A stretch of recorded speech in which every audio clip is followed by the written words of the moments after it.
SEC chooses to go down this path, would you have a problem with the SEC forfeiting games, Paul? None whatsoever. I mean, we are in a different world than we were a year ago, and with the vaccine available, as the commissioner so eloquently put it yesterday, it's entirely up to the coaches and the players. And I think ultimately, Molly, this is a coaching decision.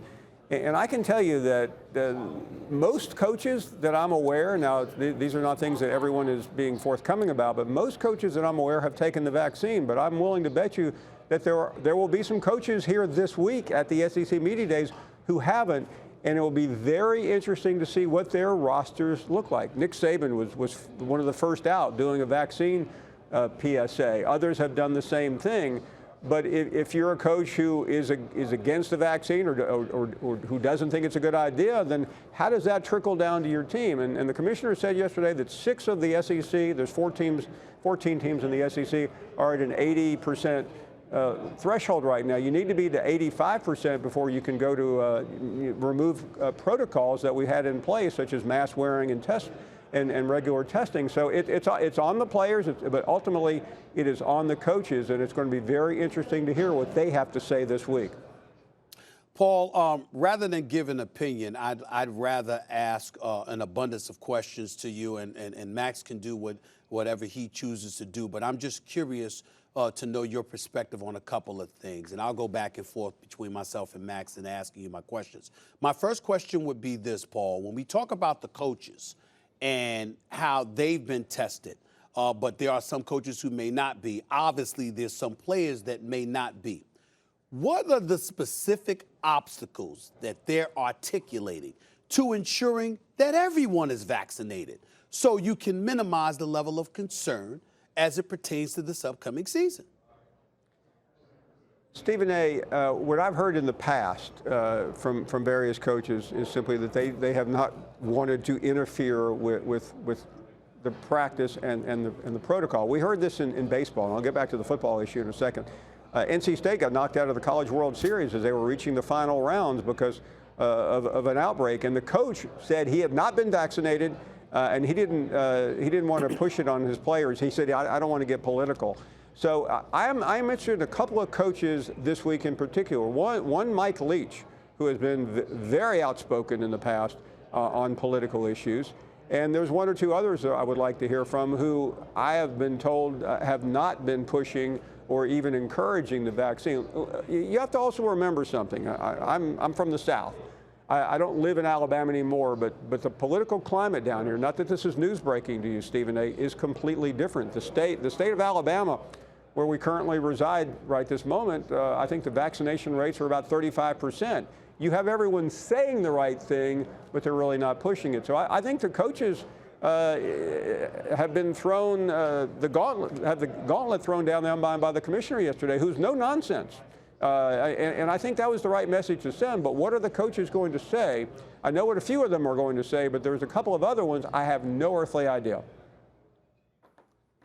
Yeah, Paul, I mean, we've seen that economist YouGov poll that came out that 15% of American adults apparently believe that it is probably true that the government's using vaccines to put microchips in people, and 5% think it's definitely true, meaning 20% are getting information from very, very bad sources. Is that really what we're dealing with here in terms of the resistance or the hesitancy to get vaccinated, just like people reacting to low-quality information for the most part in your experience? I think so. I know of one particular head coach who declined to get involved in the public service announcements. And and if you won't do that, you probably won't be pushing your players to do it.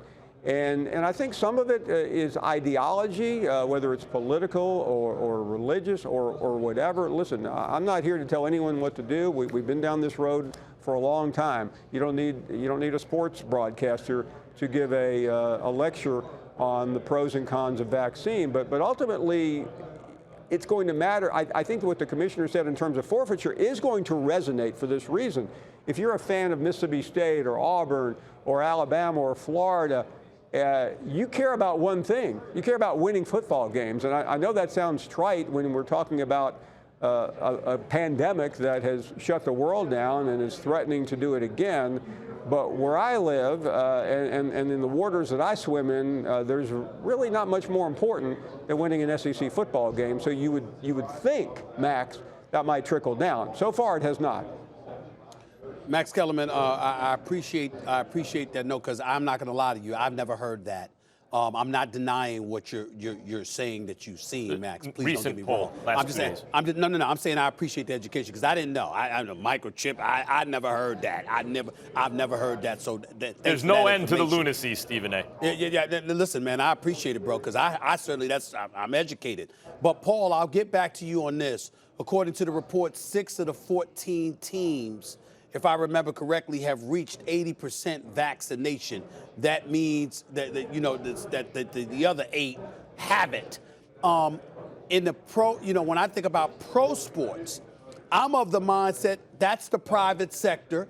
And excuse me, if I'm the National Basketball Association, if I am the NFL, if I'm Major League Baseball, I can certainly mandate that any participants and any employees be vaccinated, otherwise you ain't coming to work. I think I can make a case for that, and I can get away with it. I'm not so sure you could do that to college sports. I'd like to know what your thought process is about that, Paul, and how plausible do you think it is that the SEC specifically can get to that point to ensure that we're going to have some games and there's not going to be postponements or, dare I say, forfeitures? Stephen, I don't think there's much more that can be done than what we heard yesterday. And you remember, when the commissioner starts off this media carnival, he tries to set the tone. And Greg Sankey isn't just a commissioner of a league. He has now been installed by those of us in the media who cover it as the most influential person in the sport. Thanks for watching ESPN on YouTube. For live streaming sports and premium content, subscribe to ESPN+.